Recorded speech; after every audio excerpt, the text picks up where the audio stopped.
Voilà, bonjour à ceux qui éventuellement se joignent à nous en ligne. J'espère que vous avez passé une bonne semaine. Nous sommes au cœur d'une série qui s'appelle Redécouvrir l'Église. L'Église se soutient, se supporte mutuellement. On va continuer de prier donc pour Nicole et sa famille. Donc Nicole a perdu sa mère dans les jours qui ont précédé là et voilà, l'Église a besoin de lui témoigner son soutien. Également, pensez à tous ceux donc, qui sont dans le deuil toujours. Que Dieu les soutienne, les encourage. On m'a déjà demandé ce que je faisais comme métier dans certaines conversations. Et parfois, c'est avec appréhension que je dis, eh bien, je suis pasteur. Appréhension parce que dans certains cas, ça peut, pas toujours en face de moi, mais ça peut susciter la gêne et la moquerie. Mais c'est rarement arrivé dans mon cas. En fait, la plupart du temps, les gens sont très curieux. Ils me disent, pasteur, c'est quoi cet oiseau-là ? Et plus sérieusement, ils me demandent, mais qu'est-ce que vous faites en tant que pasteur ? Et la première chose que je leur dis, c'est que non, les pasteurs ne travaillent pas seulement que le dimanche. Donc, pour rassurer beaucoup, on a d'autres choses et d'autres activités en semaine. Mais voilà, en général, j'explique qu'un pasteur ou un ancien, c'est quelqu'un qui a étudié la Bible, si possible dans les langues originales, l'hébreu, le grec, certains l'araméen quand ils peuvent. C'est quelqu'un qui a étudié l'histoire de l'Église, c'est quelqu'un qui s'attelle à comprendre, à interpréter la Bible pour que d'autres la comprennent. Le pasteur prie, il étudie pour nourrir l'âme de ses membres. Ça, c'est ma réponse. Mais aujourd'hui, on va voir ce que l'Écriture en dit, ce que Paul en dit en particulier dans cette section-là de la lettre qu'il envoie à Timothée. Nous allons voir ce que fait un pasteur ou un ancien en action. C'est ça le titre de mon étude ce matin. Je voudrais voir avec vous le cœur un peu du ministère de l'ancien, un ancien en action. 3 éléments exposés dans notre passage. Nous allons voir que c'est un dirigeant qui est pieux, c'est un dirigeant studieux, deuxièmement, et puis c'est un dirigeant qui est messager de l'évangile de Dieu. Premièrement, un dirigeant pieux, c'est un terme qu'on n'utilise pas souvent de nos jours, mais il se retrouve là, cité dans notre passage. La piété est utile à tout. Et Paul commence à rappeler à Timothée qu'il faut être un bon serviteur du Christ Jésus. En faisant quoi ? En exposant cela aux frères. Cela, c'est ce que Claude François nous a partagé donc, la semaine dernière, lorsqu'il a mentionné les faux docteurs et leur enseignement que pour être chrétien, il faut se priver de tout, il ne faut pas manger de bons repas et il ne faut pas se marier. C'est ce qu'en gros, il disait. Pour rappel, donc, Paul a dénoncé ces enseignements qu'il qualifie lui-même de démoniaques. Ce ne sont pas simplement des enseignements humains, ce sont des informations que l'ennemi de Dieu insuffle à ses serviteurs dans l'Église. On va y revenir. L'ancien, donc, le pasteur, il prêche, il enseigne le peuple de Dieu en exposant les vérités bibliques. Et exposer ici veut dire instruire, donner des instructions sur ce qui doit être fait. Le pasteur, le prédicateur, les anciens veillent sur le bien-être spirituel de l'Église, ils identifient ce qui est malsain et ils disent aussi ce qu'il faut faire. Et donc, à cause du contexte, on doit conclure que le rôle de l'ancien n'est pas seulement d'enseigner positivement, mais aussi de dénoncer le mal et ceux qui l'enseignent. En fait, cette dénonciation est l'un des éléments qui démontrent le sérieux et la solidité de la formation de l'ancien. Un ancien ou un pasteur qui ne vous annonce que de bonnes nouvelles, qui vous flatte dans le sens du poil, qui ne dérange personne, n'est pas qualifié pour être ancien. Un ancien instruit, il donne des instructions sur ce qui doit être fait. Et donc l'ancien n'est pas un people pleaser. Ce n'est pas un flatteur. Ce n'est pas quelqu'un qui vient dire à l'église, vous êtes des gens formidables, vous êtes des champions, vous êtes beaux, Jésus vous aime, donnez la dîme. Parce que dans ces églises-là, c'est en général le discours. Vous êtes fantastiques, Dieu vous aime, mettez la main au portefeuille. Et ce sont des églises qui sont remplies. Parce qu'on dit que des choses belles, que des choses positives. Tout le monde est content. Le pasteur n'est pas un flatteur. L'ancien n'est pas là pour dire à l'église et aux faux docteurs qui sont à l'intérieur ce qu'ils veulent entendre, mais ce qu'ils doivent entendre de la part de Jésus. Et bien entendu, ce n'est pas toujours facile pour l'ancien. L'ancien ne le fait pas de gaieté de cœur. Ce n'est pas quelqu'un qui aime annoncer de mauvaises nouvelles. Ce n'est pas quelqu'un qui aime se battre. C'est un contestataire, l'ancien. Mais il se doit de faire ce que Jésus lui recommande. Et donc, au verset 6, l'Écriture dit, écoute, il faut que tu exposes cela aux frères parce que tu dois être un bon ministre avec de la bonne doctrine. Et tu dois repousser, au verset 7, les fables profanes, les contes de vieilles femmes. L'apôtre résume ici l'enseignement des faux docteurs. Ils avaient une obsession pour l'ascèse, Claude François nous en a parlé, comme un moyen de grandir spirituellement. Et cela, Paul le compare à des fables, à des mythes, des mensonges. Et ce sont des mythes profanes en plus, c'est-à-dire qui sont profondément opposés à Dieu. L'idée, ce n'est pas juste de faire avancer les gens vers le bien, c'est de s'opposer à qui Dieu est. Et il utilise cette autre expression et dit, ce sont non seulement des mythes profanes, mais ce sont aussi des contes de vieilles femmes. Et là, je me dois de faire une petite parenthèse.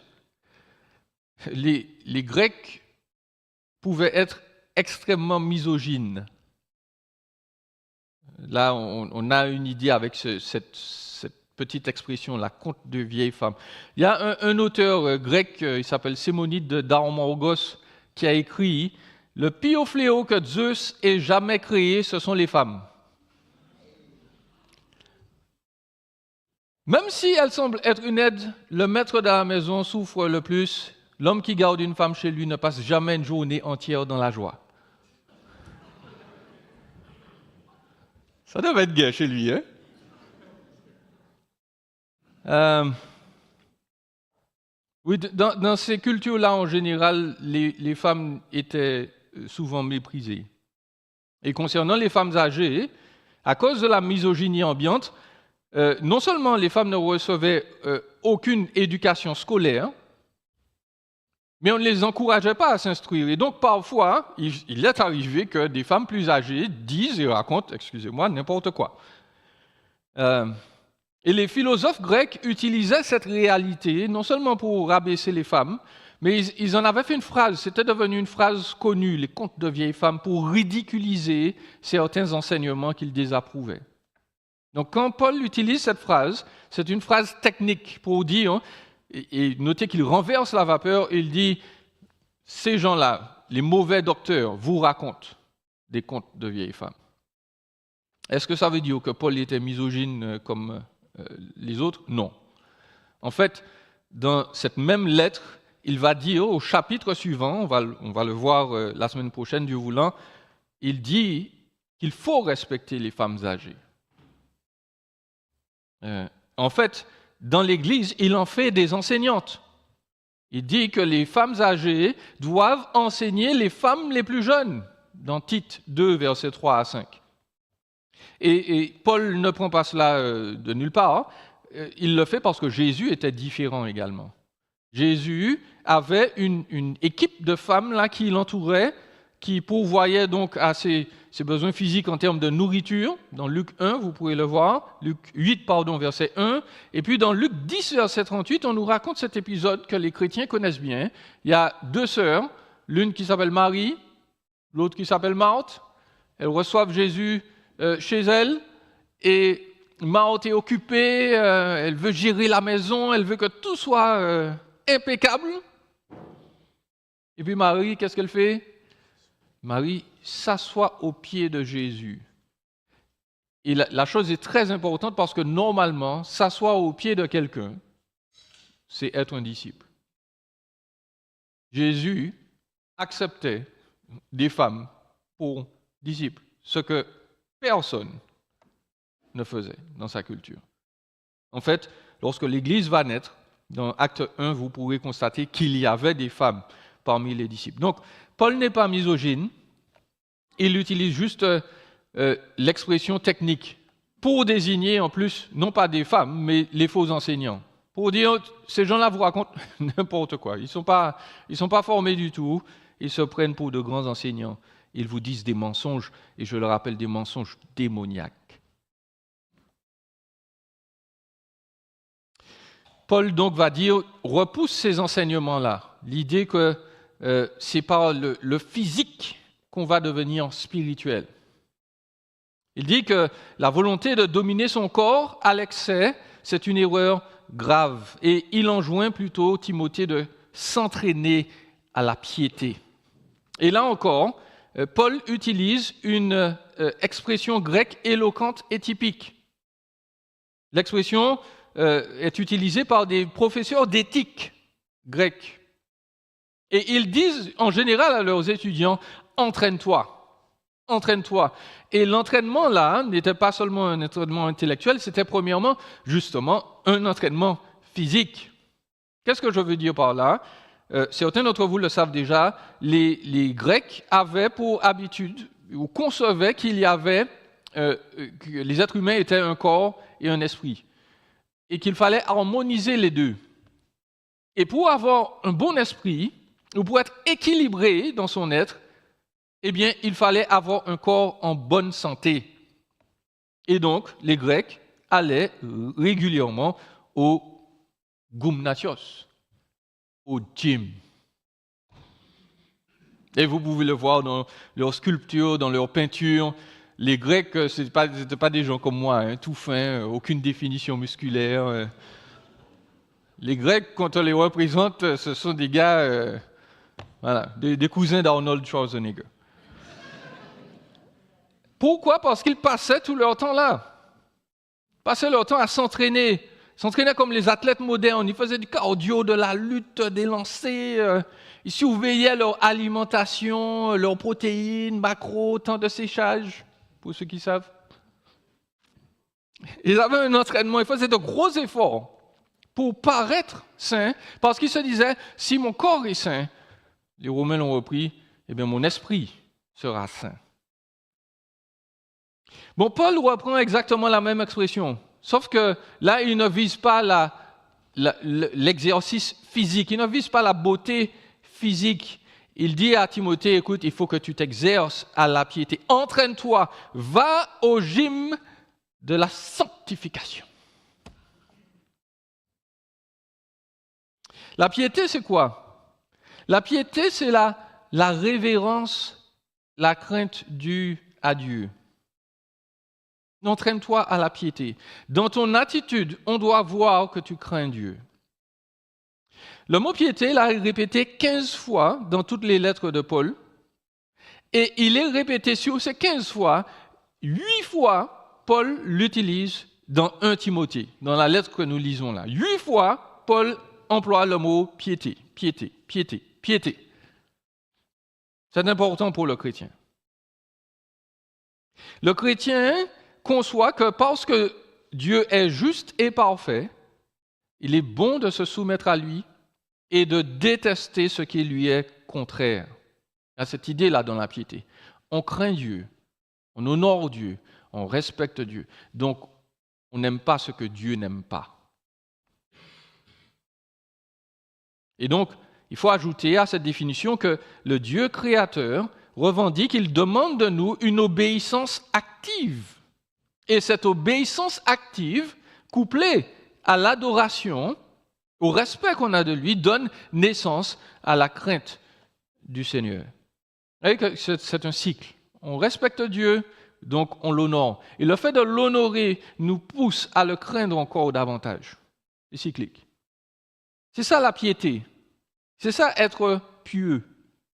C'est pas être juste avoir une apparence de religiosité, citer des versets. C'est craindre Dieu et le manifester dans le quotidien régulièrement. C'est détester ce qu'il déteste. C'est s'éloigner de ce qu'il n'aime pas. Au verset 9, Paul résume cet effort d'obéissance par l'expression « nous travaillons, nous luttons ». L'idée, c'est que non seulement on veut être pieux, mais on donne le maximum de son énergie. Le mot « lutter », là, c'est l'athlète qui est en train de courir et il approche de la ligne d'arrivée. Et vous les avez déjà vus, les athlètes, ils courent, et puis ils tendent la tête là pour passer la ligne.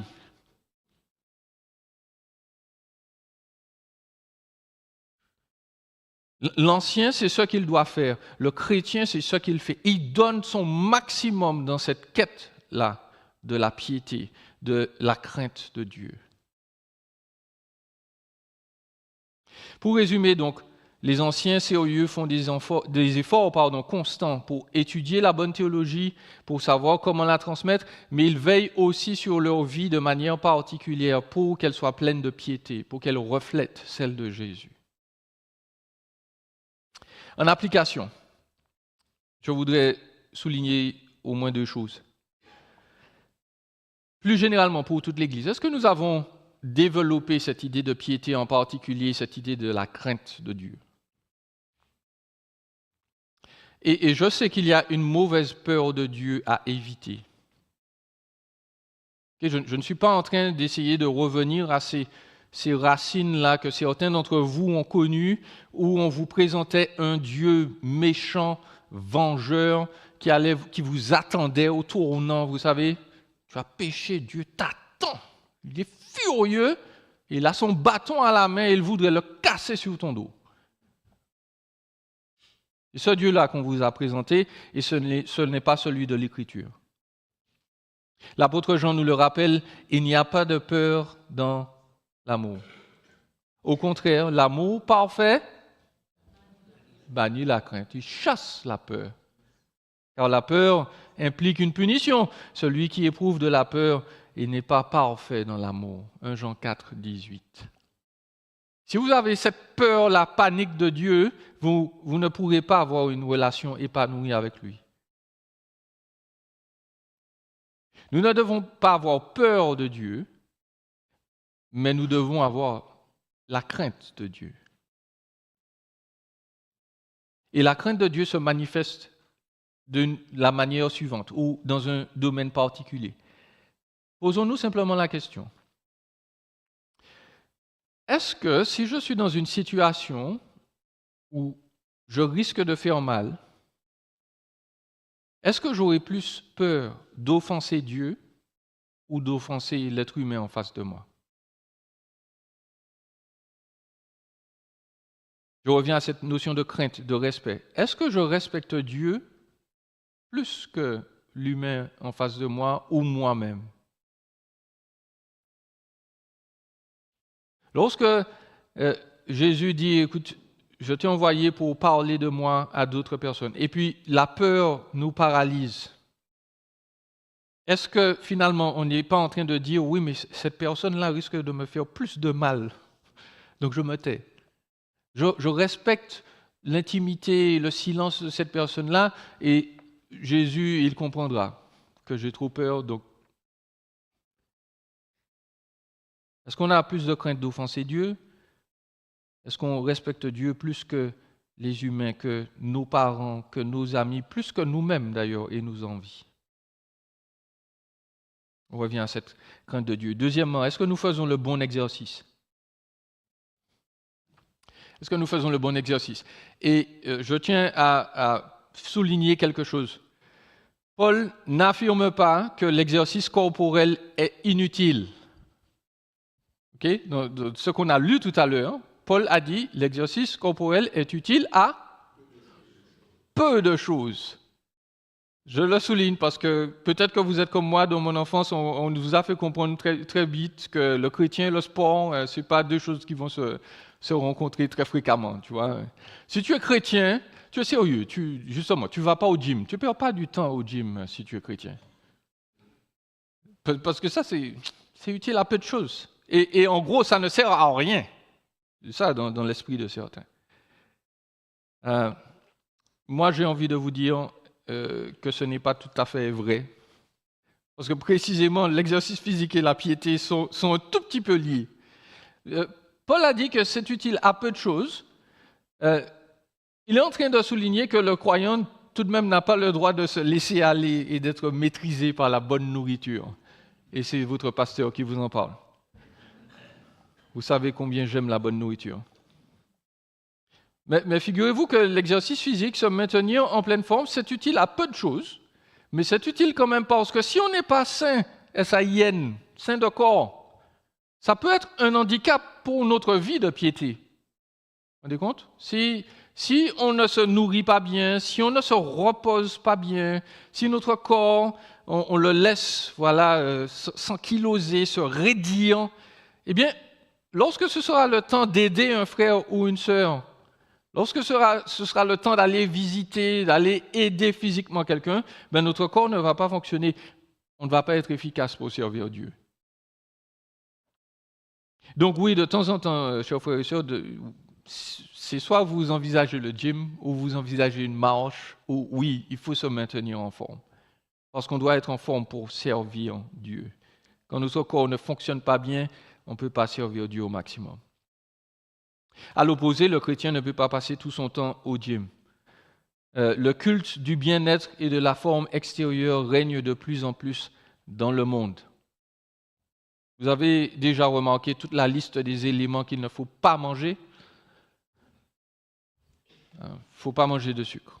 Il ne faut pas manger de margarine. Il ne faut pas manger trop de gras. Parfois, on transforme, justement, on transforme notre alimentation en élément de sanctification. Et je n'ai pas dit encore une fois qu'il faut manger tout et n'importe quoi. Je rappelle juste que nous ne sommes pas là pour être bien vus simplement. Notre alimentation ne nous rend pas plus pieux, plus ressemblants à Jésus. Ce que Paul demande, c'est la piété. C'est une vie chrétienne active, qui n'est pas de l'activisme. On ne fait pas des activités pour faire des activités. La piété passe par un sens d'admiration, d'émerveillement envers Dieu. Quand on respecte Dieu, on conçoit qu'il est extraordinaire. Et donc on cultive son corps et on cherche ce qui va nous aider à nous émerveiller envers Dieu. Mis à part Jésus, mis à part le salut, puis-je vous proposer l'aide de la nature? Est-ce que vous avez fait assez de promenades dans le parc de la Gatineau? Ou ailleurs, dans la région? À quand remonte la dernière fois que vous vous êtes arrêté pour regarder les étoiles et la lune? Est-ce que nous regardons fréquemment des documentaires qui nous expliquent les merveilles de notre Créateur et de son univers? J'ai découvert le mois dernier qu'il y a un animal, un escargot qui vit dans les profondeurs de la mer. Il ne mange pas. Il n'a pas d'estomac. Alors vous voyez, ça m'a choqué. En tant que pasteur qui aime bien manger, je me dis, mais comment fait-il pour vivre? Eh bien, il absorbe les nutriments par sa peau. Et puis, c'est un animal qui est capable de résister à 600 degrés de température. Il vit dans les volcans ou à côté des volcans, dans le fin fond de la mer. Je ne savais pas. Dieu est extraordinaire. Et quand on voit ces choses-là, Quand on passe de temps en temps par le parc Oméga et puis on donne des carottes à tous les animaux qui bavent sur nos vitres. On réalise combien Dieu est intelligent, merveilleux, fantastique, et on le craint, on le respecte. On dit, ce Dieu-là, lui, je le sers, je l'honore, je vis pour lui.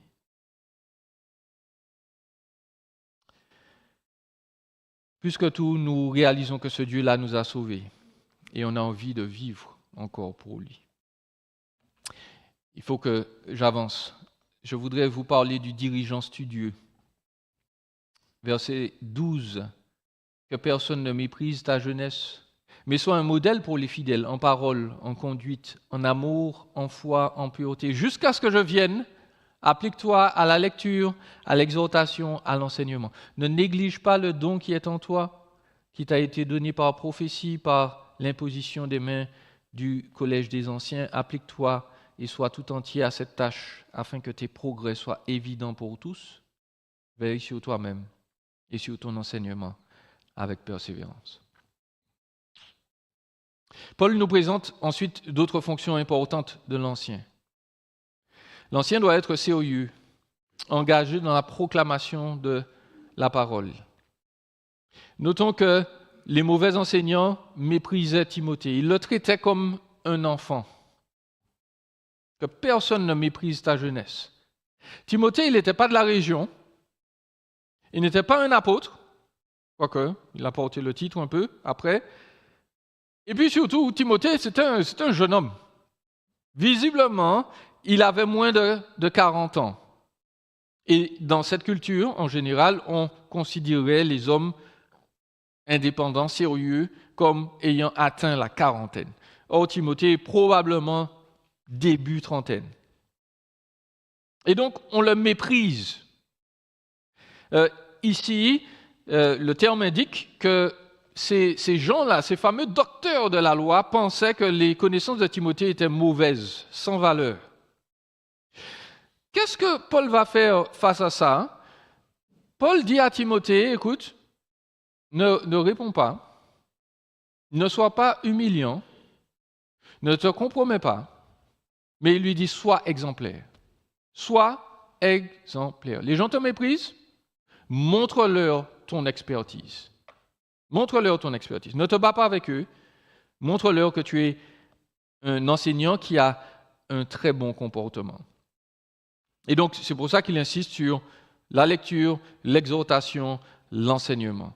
Il doit se consacrer au centre de la célébration, à la lecture de la parole, l'enseignement de la parole.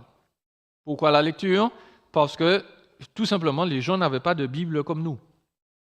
Beaucoup d'entre eux ne savaient pas lire ni écrire.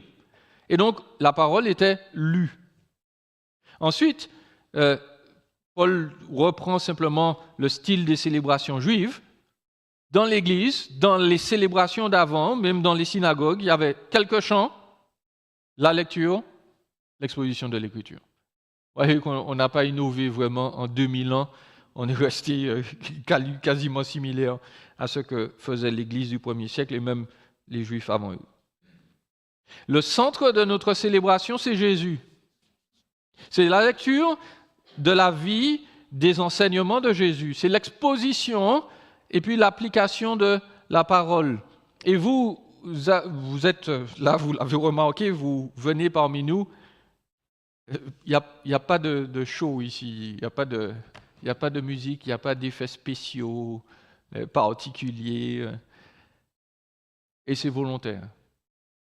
Parce que nous, on veut que vous vous asseyez, que vous réfléchissiez et que vous puissiez découvrir Jésus dans toute sa simplicité et sa beauté.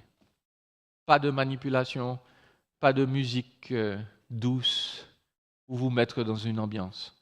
Il faut réfléchir, il faut comprendre combien Jésus est bon.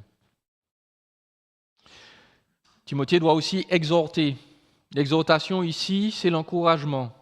Je l'ai dit tout à l'heure, le pasteur ou l'ancien ne dit pas toujours ce que l'Église veut entendre, mais ce n'est pas non plus quelqu'un de cassant qui est tout le temps en train de dénoncer le mal. Il réconforte, il console.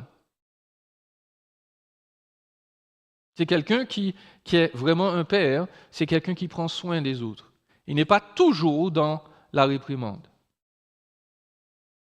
L'ancien, qui est studieux, il ne va pas négliger le don qui est en lui. C'est ce que Paul dit à Timothée. Ne néglige pas ce don qui t'a été donné par l'imposition des mains du conseil des anciens. Le don de Timothée, c'est probablement la prédication et l'enseignement de la parole. Et donc, Paul lui dit, écoute, n'arrête pas d'enseigner. On te méprise, enseigne quand même. Dis à l'Église ce qui est juste. Notons que les dons doivent être utilisés dans l'Église sous la direction des anciens. Parce que le don de Timothée a été reconnu par l'Église, par l'apôtre Paul, mais il a été aussi honoré par les anciens. Donc, les dons s'exercent. C'est d'ailleurs le seul endroit du Nouveau Testament où on nous parle d'un conseil des anciens. Les dons s'exercent dans l'Église, toujours sous la supervision des anciens. Timothée doit veiller sur lui-même, c'est-à-dire qu'il doit être dans un état continuel de préparation pour détecter tout futur danger et y répondre correctement. Timothée, donc, pour résumer, doit démontrer par sa conduite et son enseignement combien Jésus l'a transformé, et son enseignement démontre comment Jésus transforme. Quelques applications, et puis ensuite nous ferons une conclusion. Certains d'entre vous ont déjà eu le sentiment d'être méprisés. Que ce soit à cause de leur jeunesse, quel que soit à cause de leurs différences ethniques ou bien professionnellement, on vous a fait comprendre que vous n'étiez pas compétent. Et cela vous a fait mal. Et vous avez peut-être pleuré, peut-être que vous vous êtes mis en colère d'ailleurs. Peut-être qu'en tant que chrétien, on a ridiculisé votre foi, ou bien on vous a bien fait comprendre que la foi, c'est quelque chose qui ne se pratique que dans l'église et dans la maison, et pas dans la société. L'Écriture nous donne des solutions concrètes. L'Écriture nous dit, dans ce cas-là, démontre quand même ta foi. Agis avec amour. On te méprise en parole, que ton langage soit toujours respectueux, plein de grâce et de compliments. On te fait croire que tu ne vaux pas grand-chose. Dis-toi bien que c'est vrai, hors de Jésus. Sans lui, on ne veut pas grand-chose. Mais en lui, nous avons reçu plus de valeur que l'univers entier. On méprise ton expertise. Démontre-la en silence et avec gentillesse. Ça va confondre tes critiques. Ça va glorifier Jésus. Je vous rapporte 2 histoires. Il y a quelqu'un qui raconte qu'il était allé récupérer ou commander quelque chose au McDonald's. Et il était dans sa voiture. Et il commandait, et il se trompait à chaque fois, ça prenait du temps. Et la personne qui était derrière était pressée. Et puis à un moment, elle était tellement exaspérée que ça prenait tant de temps, appuyé sur le klaxon, bang! Et donc, le monsieur a dit, vraiment désolé, il a passé sa commande, il est arrivé au moment de payer et il a dit à la personne qui devait recevoir les paiements, il a dit, écoutez, je paye pour moi et je paye la commande de la dame, parce que c'était une dame, de la dame qui est derrière moi. Et puis, il a avancé. Et puis, il a regardé quand la dame est arrivée, elle a commandé, et puis on lui a dit, non, mais on a déjà payé pour vous. Et la dame était embarrassée. Elle était choquée, et puis de loin, elle a fait un signe, elle a dit au monsieur, merci, merci. Et le monsieur s'est avancé, il a récupéré sa commande, et puis il a dit, oui, mais moi j'ai payé 2 choses. Donc il a récupéré sa commande, il a récupéré la commande de la dame, il a regardé un petit moment, et puis il est rentré chez lui Il est parti avec la commode de la dame.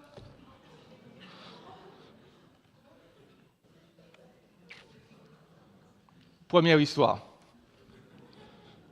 Deuxième histoire.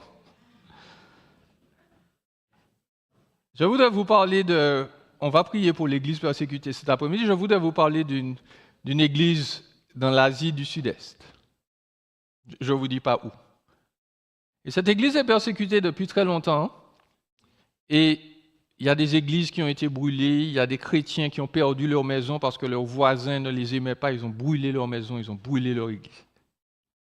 Et pendant la pandémie, il y a un pasteur qui raconte que le pays, bien entendu, a été bloqué, sauf que l'Église a réagi, l'Église a refusé de fermer. On ne va pas commenter sur cette décision, mais l'une des décisions que l'Église a prises, c'est qu'elle s'est dit, on va nourrir les voisins de notre quartier. Ils ont fait des repas pour des dizaines de personnes. Et les gens venaient à cette église qui n'avait pas été brûlée, et les gens recevaient des repas. En fait, ça a tellement frappé la communauté que les gens qui appartenaient à la religion officielle qui persécutait les chrétiens venaient dans l'église et venaient leur dire, vous savez, les gens de notre religion ne font rien pour nous. Mais vous nous nourrissez. Et pendant la pandémie, l'église est passée de 100 à 1000 personnes, et à la fin de la pandémie, il y avait 2000 personnes. Alors certains vont dire, oui, mais pasteur, tu comprends pourquoi il y avait 2000 personnes dans l'église, c'est distribué des repas. Oui, mais le pasteur dit, non, mais les gens ne sont pas venus pour les repas. Les gens sont venus pour Jésus. Parce qu'ils se sont dit, si nos ennemis ont réussi à nous nourrir, ces gens-là sont différents. Et ce qu'on nous a appris avant n'est rien comparé à ce que Jésus est. Deux histoires, deux attitudes. Toujours le mépris au départ. Mais les vrais chrétiens réagissent avec piété et démontrent qu'ils sont différents face au mépris.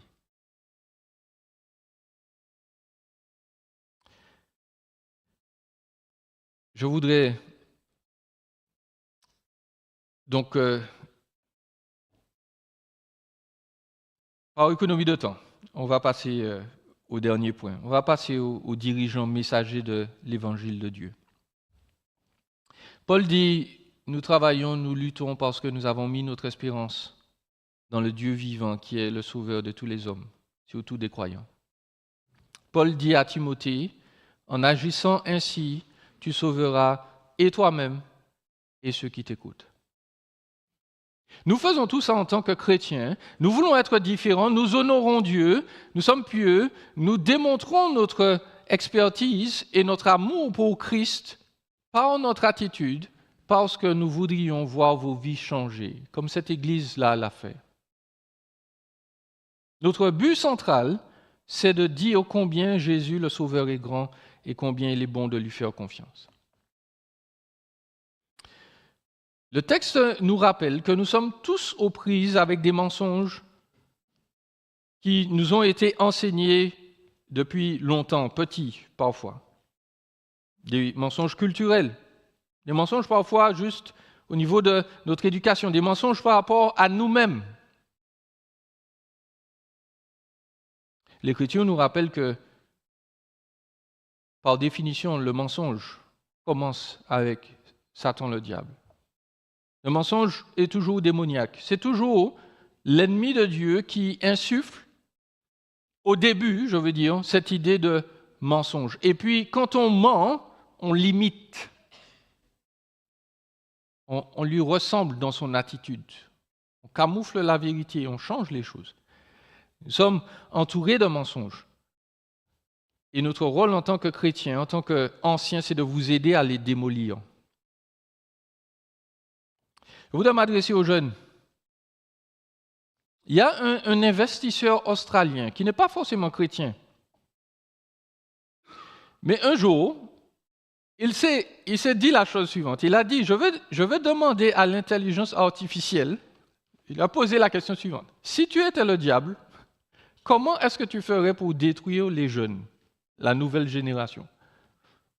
Le monsieur n'est pas chrétien, mais ça lui est venu à l'esprit. Il dit premièrement, donc l'intelligence artificielle répond, premièrement, il faudrait détourner leur attention avec les appareils intelligents et la FOMO. Vous connaissez la FOMO? Fear of missing out. La peur de manquer. Vous savez, les jeunes ont des appareils intelligents qui sont accrochés à eux comme un rein artificiel et ils ont besoin de les consulter toutes les 5 minutes. Et chez certains, ils le font parce que l'habitude de les consulter, ou de consulter les appareils, est devenue donc une espèce d'angoisse chez eux de manquer quelque chose, de manquer un message, de manquer une info. C'est devenu donc la peur du manque.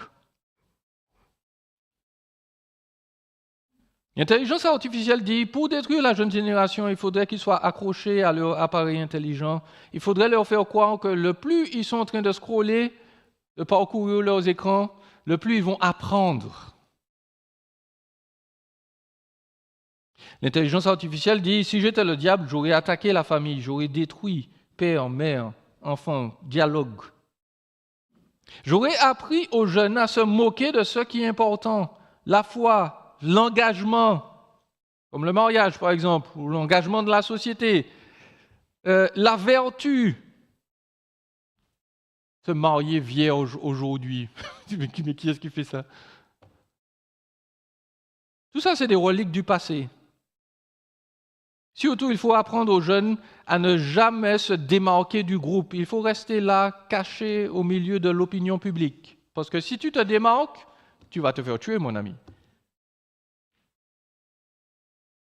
L'intelligence artificielle a dit, si j'étais le diable, j'aurais tué la communauté, j'aurais poussé l'hyper-individualisme, j'aurais promulgué des phrases comme « you do you ». Tu t'occupes de tes affaires, moi je m'occupe de mes affaires. Suis ta propre vérité.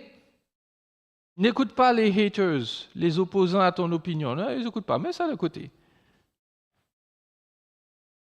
Monsieur Pape, c'est son nom, lorsqu'il a vu les articles là que lui proposait l'intelligence artificielle, il était choqué. Mais il a dit, le pire, c'est quand j'ai lu, si j'étais le diable, je ne viendrais pas avec des cornes et des fourches, mais je viendrais avec une application magnifique, une voix douce, et je dirais à tous les jeunes, ça, c'est la liberté.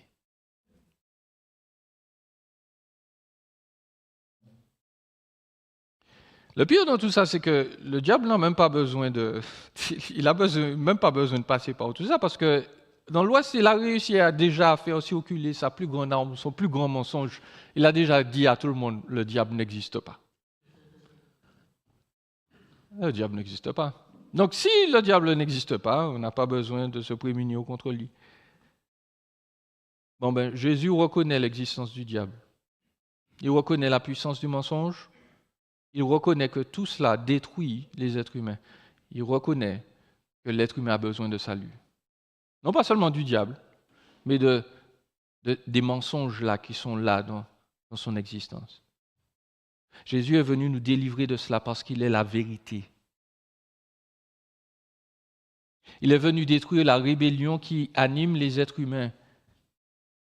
Il est venu payer le prix de nos dettes morales devant Dieu et nous donner sa justice parfaite. Nous ne sommes pas de bonnes personnes, mais Jésus est venu pour changer cela. Il n'est pas simplement venu pour nous rendre bons, Jésus est venu nous rendre parfaits. Si nous mettons notre foi en lui, eh bien, nous serons acceptés par lui pour l'éternité. Je dois terminer. Chers amis, vivons pour Christ. Ça, c'est la job de l'ancien. L'ancien se doit d'enseigner toutes ces choses-là. Il doit démontrer toutes ces choses-là, mais faisons-le ensemble. Je ne le fais pas juste pour moi-même, mais je le fais pour vous aussi. Je prie pour vous pour que Dieu vous donne de discerner les mensonges et par la puissance de la vérité de vivre pour Jésus. Examinons dans nos vies ce qui ne le glorifie pas, ce qui doit changer. Et lorsque nous sommes méprisés, lorsque nous sommes battus par les autres, démontrons l'amour de Christ, la piété, l'obéissance active qu'il nous a donnée et qu'il nous demande d'accomplir dans cette terre. Et le monde va changer. Si vous ne connaissez pas Jésus, venez découvrir combien il est. Venez nous voir, les anciens vont prier avec vous. Et puis on va ensemble découvrir non seulement qui il est, mais combien il peut changer nos vies. Claude François, je vais t'appeler, l'heure est déjà bien avancée. Je vous rappelle encore notre dimanche pour l'Église, persécuté, cet après-midi à 4h. Et puis je prie avec vous juste 2 secondes. Seigneur, merci pour ta fidélité et ta bonté envers nous. Merci Seigneur de nous aider à vivre pour la gloire de Jésus dans la vérité. Je prie pour tous les frères de l'Église qui ont peut-être été méprisés dans le passé. Pour tous ceux qui sont aux prises à des mensonges que l'ennemi veut leur insuffler, que la société leur impose, je prie que tu les libères de cela. Je prie que tu te glorifies en nous et que nos vies changées donnent goût à ceux qui nous regardent d'aimer, de servir Christ Jésus, dès maintenant et pour l'éternité. Amen.